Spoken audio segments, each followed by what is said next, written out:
Well, hey there, I'm Emma from English. Today, I'm going to teach you to introduce yourself effectively. And there are 3 reasons why this is such an important skill to learn. Of course, we've got to introduce ourselves all the time, right? In lots of different contexts. So, spending the time getting your introduction right is going to help you and it's going to benefit you over and over and over again. And when you meet someone new, you will likely feel a little nervous. It's totally normal, right? But if you can get off to a good start, then it's going to help you to feel more confident going into the rest of the conversation. So nailing that first introduction is so important. And of course, if you can introduce yourself clearly and confidently, you'll make a great first impression with people that you meet. This is going to help you to build great relationships, to make friends, and be liked, which really, deep down, is what we all really want. Ideally, you're watching this video with your notebook handy so that you can take some notes as we go. You can listen to me talk about introducing yourself as much as you like, but if you don't start playing with the language and the ideas that I'm sharing today to make it useful and relevant for yourself, what's the point? So if you've shown up today and you're ready to participate in this lesson, let me know in the comments. I'm really excited to get started. And of course, if you can think of a friend or a colleague who needs to work on this skill too, share this lesson with them, make sure you subscribe, and let's get into it.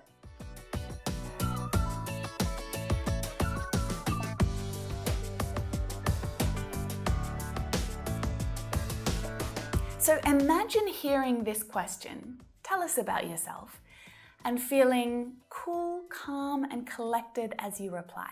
That is exactly what we're working towards today.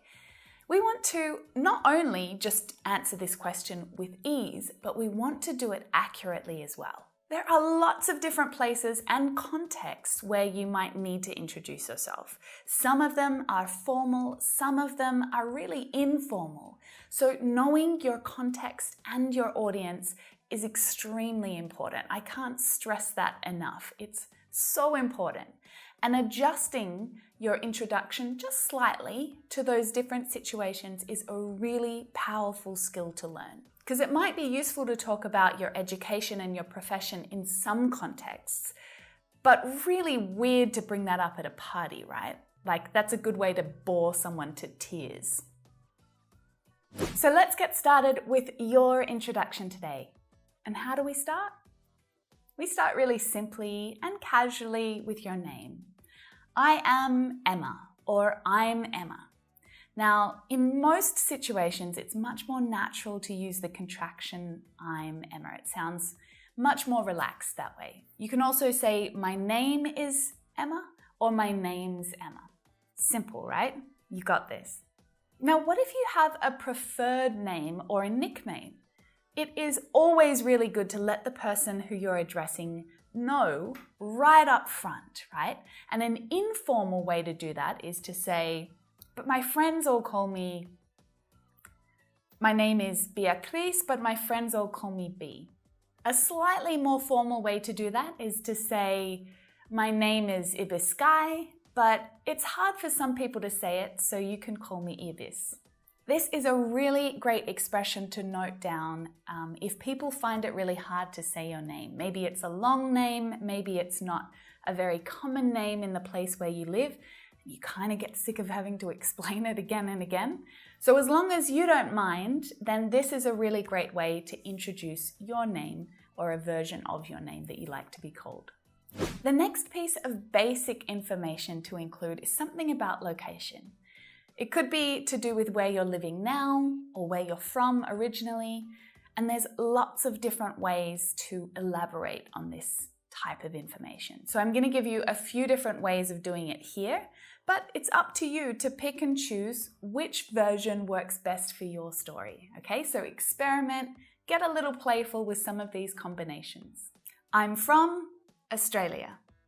And again, I'm using that contracted form here because I am from Australia sounds just a little bit stiff, you know, so to sound more relaxed and more natural, say I'm from with your country and or your city name. Could be either. You could say I am and your nationality adjective. So I'm Australian, Turkish, Vietnamese, Brazilian. These are all examples of nationality adjectives. And these nationality adjectives are usually different to the country name, right? So you've got to be careful that you're using the right form of the word with each of these expressions. We don't say, I'm from Australian or I am Australia. Now, if you said, I'm from Melbourne, it's actually not super clear whether that's the place where you live now or where you're from originally. So if you're not from the place that you're in while you're making the introduction, then you could say, I come from a place, and we use this when there's a bit of distance between where you are now and wherever that place is. So it could be another city or another country. But if you want to be clearer, all you need to do is just choose some more specific verbs. You could say, I was born in, with the place name, I was born in Melbourne. I grew up in, or I was raised in, or even I spent my childhood in, and a place name. So this is talking about, when you were a child, where were you, what were you doing? It's an interesting way to bring up that part of your life. And they all express a really similar idea, so you can pick and choose how you use them. I was born in Australia and spent my childhood growing up in various cities along the East Coast. I'm originally from Melbourne, but now I'm based in Perth. So if you want to say how long you've been living in your current location, it is the perfect chance to use the present perfect. I've been living in Perth since 2016. I've lived in Perth for the past 4 years. Or I could also say, I moved to Perth a few years ago. There are just so many different ways to express this information. Honestly, I could keep going. And I'm sure that many of these structures are actually really familiar to you, but as you're preparing your introduction, really pay attention to the story that you're telling and take the time to make sure you're expressing your ideas accurately. And once you write your introduction, you are most welcome to add it down into the comments below. I'll take a look at as many as I can and make sure that they sound awesome. So, talking about your name, your location, these are the basics. And like I said earlier, if you can get this part right and you can just say it really naturally as soon as you get asked, then this is going to set you up really well for what comes next. And what comes next really does depend on the context. So I've got a few different options for you to consider here. If you are introducing yourself to a new neighbor, for example, you might choose to focus more on your family. But then if you're introducing yourself at a job interview, you might talk about job-related experience, obviously. And if you're introducing yourself to an English class, you might focus on your hobbies and your interests, things that will help the other people in your class connect with you and, reveal their shared interests. Now, you might want to talk about your family a little bit when you introduce yourself. And the amount of information that you share here is up to you, whatever you feel comfortable sharing. You want to be careful not to overshare, to bore someone with your entire family history, unless they ask for it because they're particularly interested. But if you're married, you would say, we've been married since, and a time or a date. I've been married to my husband since August last year, for example. Now, if you're not married, but you still want to mention the length of your relationship, you can say, we've been together for, and a time period. Okay, we've been together in a relationship context that tells the length of your relationship. I always find it kind of tricky to talk about my relationship with my partner in English because we don't actually have many words to describe it. My partner, Shah, and I have been together for 11 years now. We're engaged, but we've been engaged for about 6 or 7 years now. So we have no plans to get married. So he's not ever going to be my husband. I can introduce him as my fiancé, but then I always get asked, When's the wedding? What are your plans? And of course, we have none, so that conversation gets really boring. And after 11 years of being together, the word boyfriend is really flippant and not particularly useful. So I usually just call him my partner. But in our situation, we are business partners too. And so in that context, things can also get really confusing. So if you want to talk about the family that you live with, then you could say something like, we're a family of 5. I live here with my family, we're a family of 5. But if you're talking about the family that you grew up in, then you need to clarify, you need to say, I grew up in a family of 5. Now, that information is pretty general. It could be a single parent and 4 kids, or it could be 2 parents and 3 kids. It's pretty loose. If you have children that you want to talk about, say, I have a 7-year-old son, I'm a single parent, I'm a mother of twins, and it's really nice to add a little bit of commentary around family members just to make it a bit more interesting. You could say, I'm a single mum, I've got twin girls, they're 5 years old, and they've just started school this year, so it's been pretty exciting for us. And the reason why adding just a little bit of this type of information is so great is because it gives hints and clues to the person that you're talking to help them continue the conversation in a really positive way. They could ask, what school are they going to? Or maybe comment and say, now that they're at school, you must feel like you've got so much time to yourself again. Something like that. When you're talking about your brothers and sisters, of course you can say, I've got 3 sisters. But it's a bit of a mouthful to say, I've got 2 brothers and 3 sisters, right? So instead, we use the word siblings to talk about brothers and sisters. It's quite general. 2 brothers and a sister would equal 3 siblings. I have 3 siblings. Now, when you say that, it doesn't include you, okay? You're talking about the other children in your family. If you want to include you, say, I am one of 4 siblings.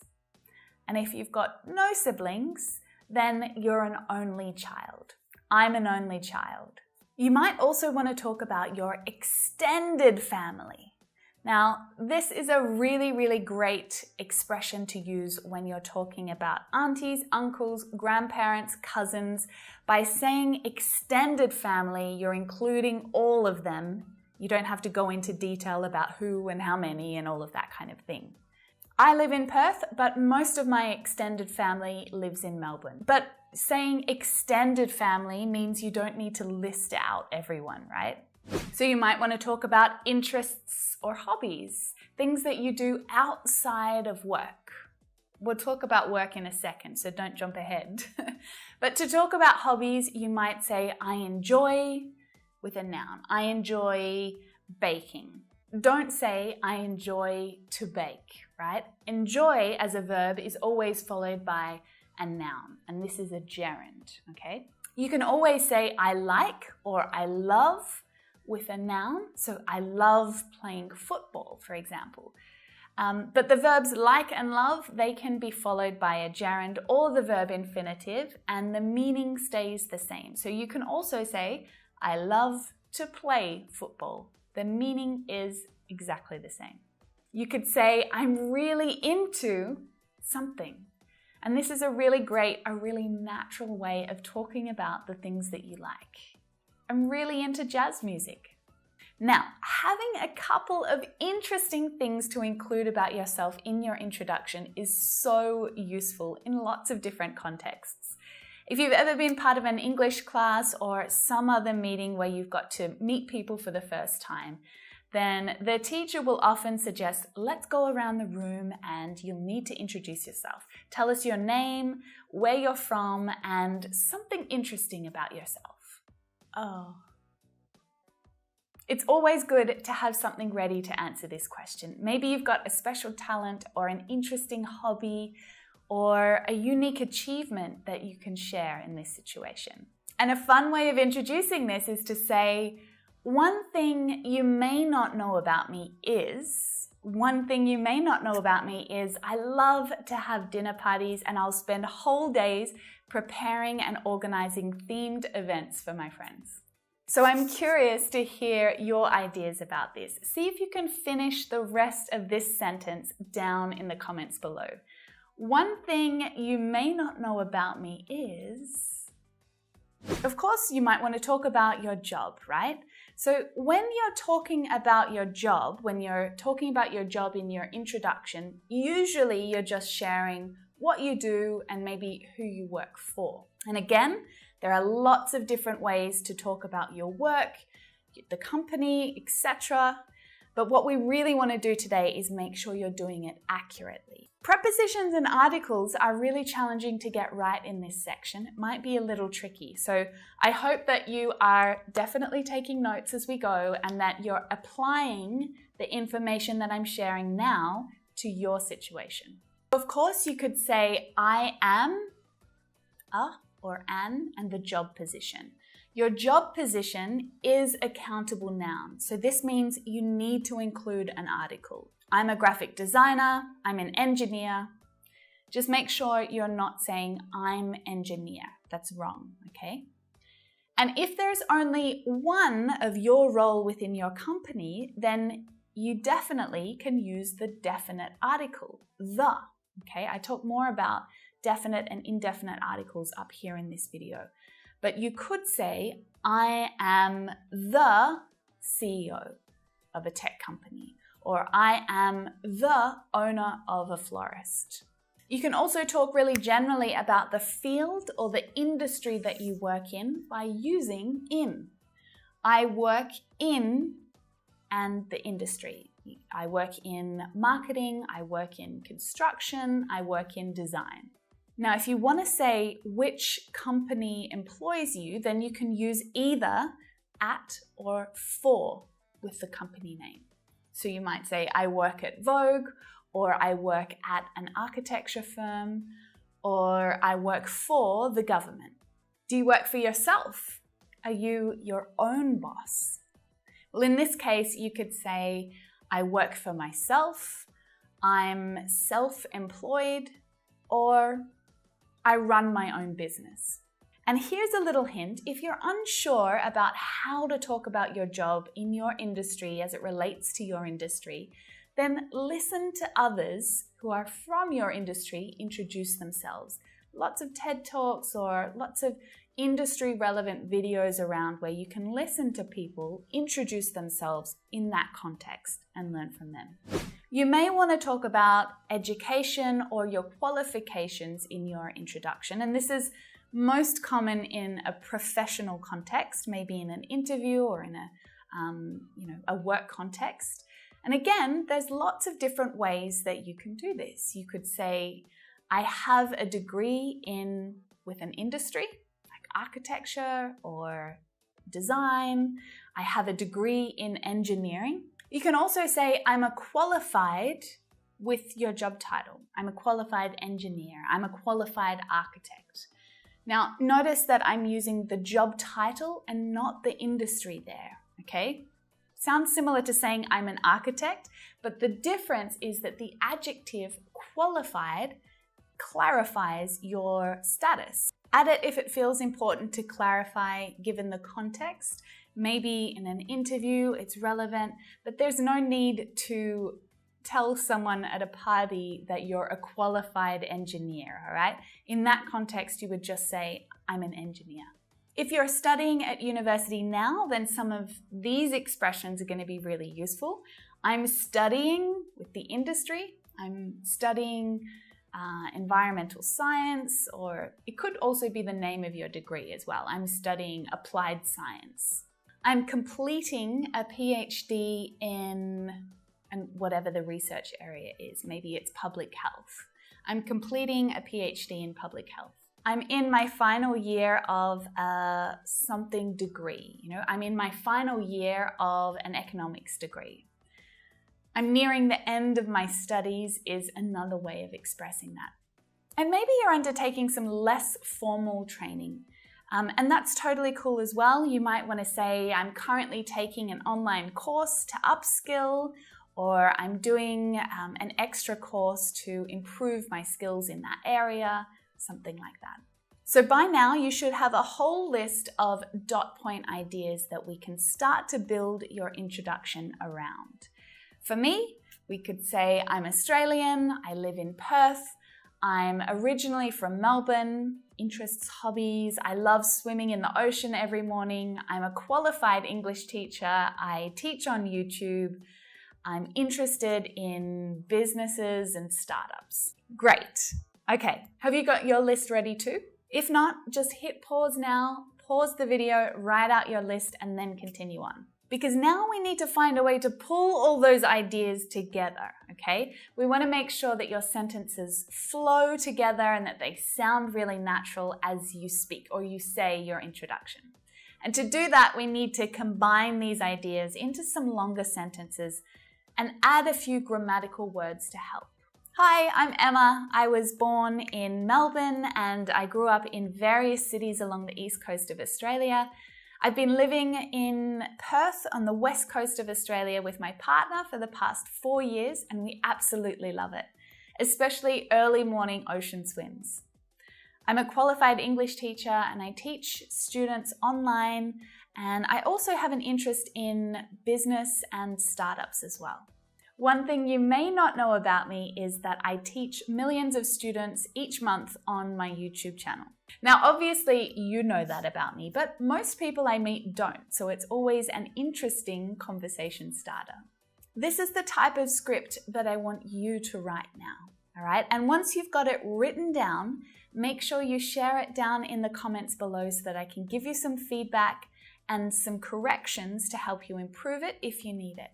The sooner you get your introduction written and shared down below, the better. The more likely I'll be to see it and be able to respond. I definitely love to see you each commenting and giving support and constructive feedback to each other down in the comments below. It's so helpful and it helps everyone to keep improving together. Now, once you have your script prepared and reviewed, save it on your phone, make a recording of it, whatever it takes to just have it with you regularly, okay?